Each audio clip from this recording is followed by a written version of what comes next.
can't believe we just cried on camera. Well, modelling vulnerability is one of the best aspects of leadership. I think so, but it is still really embarrassing.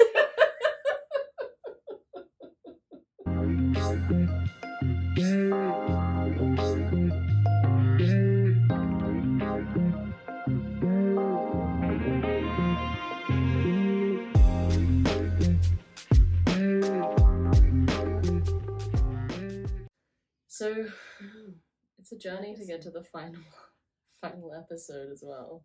I mean, I guess kind of makes sense. Yeah. To end with legacy. Yeah. But you were asked a couple of times by a few of your friends who we are to each other and how we know each other. Yeah. And I think a nice way to start the episode is to talk about what our legacy actually is. Yeah. Do you want to? Yeah. Do you want to take the lead? I can. So I guess I wanted to start by thinking about the legacy of your mum. A long time ago, I worked in Canberra, and your mum was she was my boss for a period of time, and she is an amazing woman, and I still to this day describe her as the first proper mentor I had at work, and took the time to give me really solid foundations about what it means to be a professional woman in her early to mid-20s. And you were about 5 at the time. I was? Yeah. And, you know, one of my earliest memories of knowing you, Daisy, was walking up Mount Ainslie, you and your sister, and these two little people just trudging up the hill. And the first part of Mount Ainslie is pretty steep. Yeah, it's pretty steep. It's hard, and I was. I mean, I'm not fit now. I was definitely not fit then. But the legacy of that interaction with two small people who just got on with it was like, well, if they can do it, I can do it too. So that's a legacy of knowing your mum, and when you came to the UK, she, which is about 5 years ago now, isn't it? Is that right? Six years ago, yeah. She facilitated us getting in touch with each other, and we've developed a really firm friendship in our own right. As she was your mentor when you literally very much were my age. The legacy of her is our friendship and your like mentorship of me as a young woman who is freelance and a creative and trying to be empowered and passionate about what I do in life. That wouldn't be possible without the women in my life and you in particular. So I like to think of our friendship as like a real full circle moment from you being my age to now me being how old you used to be. Yeah. And you know, the legacy of Marg in my day-to-day world, you know, I think one of the biggest legacies, as well as learning to be a professional woman, and those foundations, is that someone cares enough to take the time to show someone they've never met before.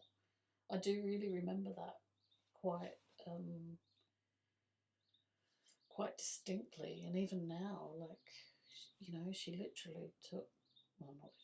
took me under her wing and was like, I'm going to spend time with you to show you how to write properly in the workplace and clearly, and I thank you every working day of my life. And I'm sorry that I didn't listen to you, Mum, and I found what you were saying really patronising, and I see now that I was wrong. But also how helping me navigate some tricky relationships that were happening at the time in the workplace and the graduate scheme that I was on, and sort of working out what was acceptable and what wasn't acceptable in the way I was being treated. You know, your mum was really instrumental in helping me figure out some of that stuff and her wise counsel, but Mm. also thinking, you know, strategically, and she knew instinctively how to get the best out of me. There was a period where you as a family came to the UK on holiday for a good while, because that's what you do when you go to the UK from Australia. You don't come for a couple of weeks. I think it would have been in 2004. Yeah. Yeah, so we would have been in the UK for like 8 weeks. Yeah. And so I was left unattended at work, basically, without a line manager. But your mum, she just knew what kind of work to leave me doing, that I would happily get on with doing productive, meaningful work, so that when she came back, there was stuff that we could use for that discharge planning project in Canberra. And I can remember her saying when she got back and I'd shown her what I was doing, she's like, I knew that was the right thing to give you. And just that kind of, I suppose, trusting her instincts about me, but also it was very much about getting the best out of me. And that is definitely a legacy that I try to live by.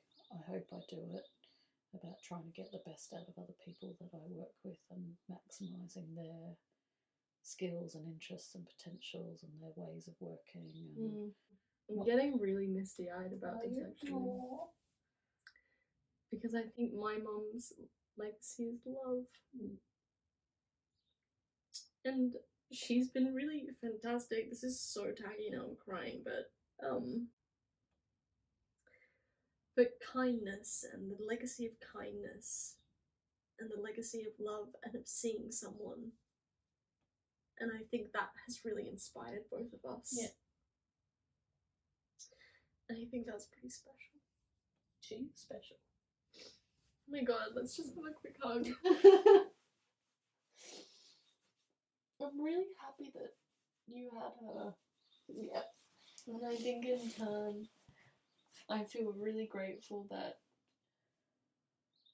someone just being themselves, that is just my mum. She's just herself, and someone being herself, helping other people to be themselves and to grow and to learn. Yeah. That's a pretty bloody tremendous legacy. And what's really interesting about, I think, given that, you know, your mum and I haven't had much contact since I moved to the UK in 2005, our careers have gone on similar routes. Similar paths, yeah. Together we can actually create a world where we lift people up together, and we don't leave people behind, and we lead with love, and we make space, and we celebrate the things that people are good at, and we notice people, and we take the time to notice, and give voice and space to these people who have the power to make a real creative or emotional difference in the world. And to be aligned with someone, and I guess from an early age too, to be aligned with someone who can help you see that. That leaves us so together in a collective legacy of actually people want to be remembered for love and kindness and helping people to be the best versions of themselves. And sometimes you only have 7 minutes to do that in. Sometimes you do. But sometimes you have a lifetime. And sometimes you can hope for the lifetime as well. I can't believe we just cried on camera. Well, modelling vulnerability is one of the best aspects of leadership. I think so, but it is still really embarrassing. The legacy of creatives like Nat Randall and who was the other one? Anna Breckon. I think. These are creatives that have left a legacy of us discussing something Yeah. They've left a legacy of a format of theatre that hasn't been tried. Yeah. And I think creatives are so fantastic when it comes to legacy because they help us to choose how we can express ourselves whilst we're here. Yeah, and pushing boundaries actually is what you're talking about too. It's pushing the limits of what we think is possible, acceptable, tolerable, blah blah blah. I was thinking about bullet points of the play. So, and given it's now more than a year since I saw it, I think it's an interesting thing to think about the legacy of the play, because this is a legacy of the play that no one would have thought. I recently watched the Banshees of Inisherin. Yeah. And not it recently, sparked but I've seen a debate between me and my friend around how do you want to be remembered? For him, legacy was leaving something with your name on it.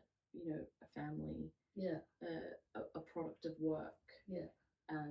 And we've got into a real debate about it because for me, mine was being kind. Yeah. I really actually can say with confidence at my age, I really don't mind how people remember me as long as they're all like how many people remember me. Yeah. As long as the people that remember me remember I was kind. I would agree with that. I'm just thinking for me it isn't necessarily about a body of work or a family for obvious reasons.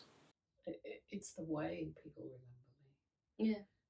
And the fact in 2 generations I might not be remembered at all. That doesn't frighten me. Yeah, it doesn't frighten me as well. If I think about, you know, the way that creativity lasts. Yeah. That is something that people remember because that sparks change and sparks difference. Yeah. And just because you haven't left like a creative product or something that you've put your name on, actually maybe your legacy is that you inspired kindness, which inspired greater change in the world. You know, as someone who works in a creative industry, and it is very hard, leaving an impact that actually sticks with my morals and my values and what matters to me, it's backbreaking sometimes. Yeah. But I would rather be remembered for being me. Yeah. Than be remembered for doing something big. Yeah. Because overall, like, you know, creatives have allowed us to express ourselves while we're here and sometimes be remembered for that. Yeah. But they've also given us the option to do that whilst we're here and be happy that we were allowed to do it. And then kind of our legacy could just be being happy. Yeah. And I really subscribe to that. Yeah. Being kind. You've talked a lot about being kind. Always kind. Yeah. I have this debate with men a lot because but that they want to be remembered for a thing. They, you know, I have people who I adore in my life that want to be adored by many more people. Yeah. And I don't want and I don't need many people in my life, but the ones that I have, they mean so much to me. Yeah. And all I would really want is to be remembered by them. I want to be remembered by the people that I love and admire. But I don't need that to be everyone because for me, I keep my circle small. I love people, I can get along with a lot of people, but actually what friendship means to me and what love means to me, and this is part of legacy, is that it's not for everyone. Creativity and legacy is quite huge.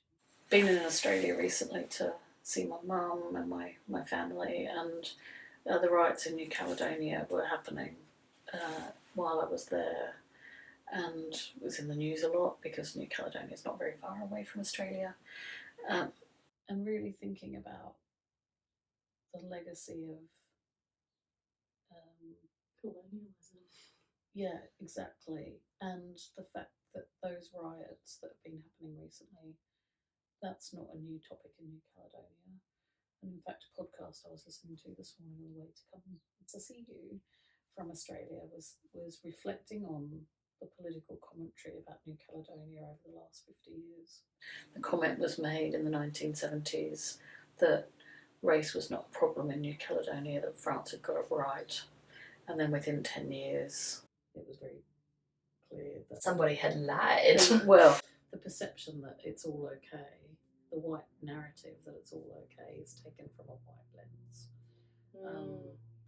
You know, because there was writing in the 80s in New Caledonia about this same topic. About colonialism. Yeah, sure. And the fact that New Caledonia is not a free, independent country. It is a, I'm not sure of the official word, but a protectorate of France. You know, it's not independent. That's what people are rioting for, is their independence.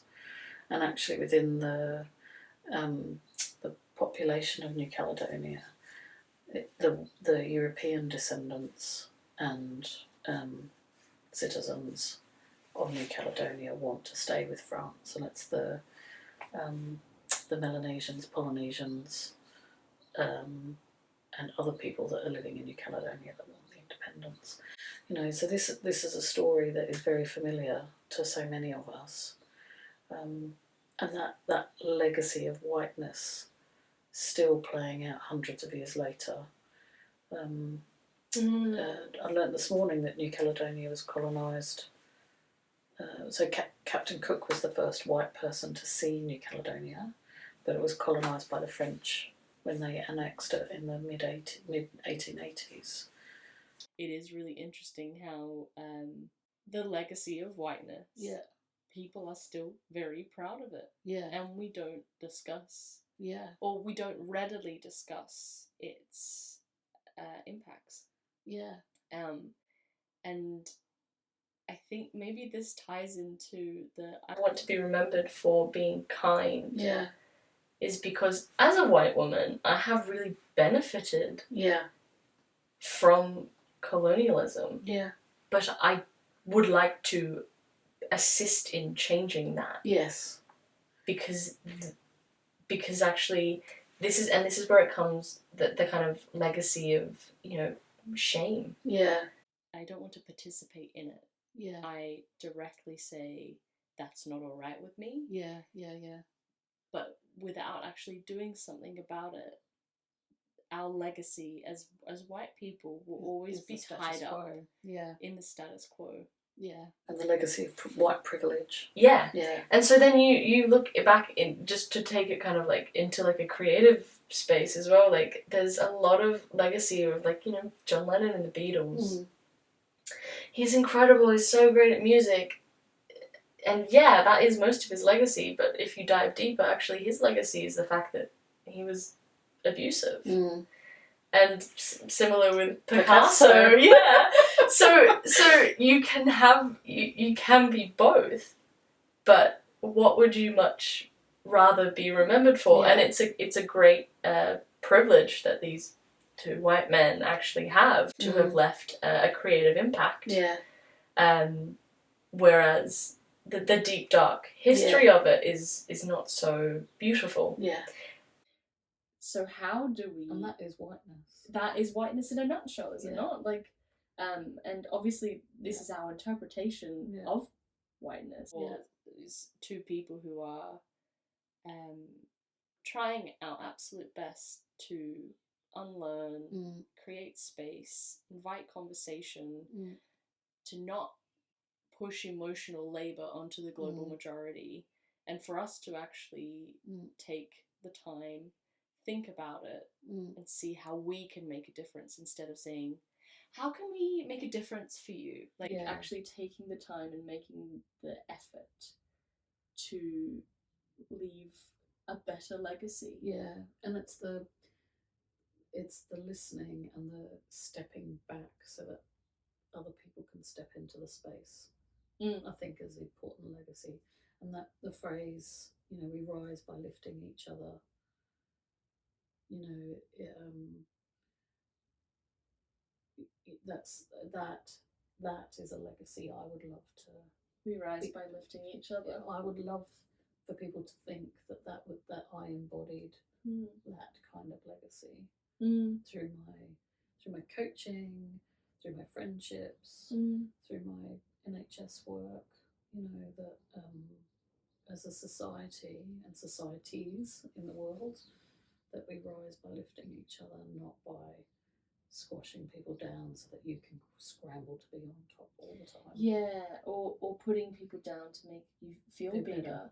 What a wounded person! What a wounded legacy that is. It's really muddied. The things that I remember, the things that stand out a year later, are some of the very awkward interactions, some of the funny ones, some of the disturbing ones. Yeah, I guess with the 7-minute scenes and thinking about the legacy of those, each individual one,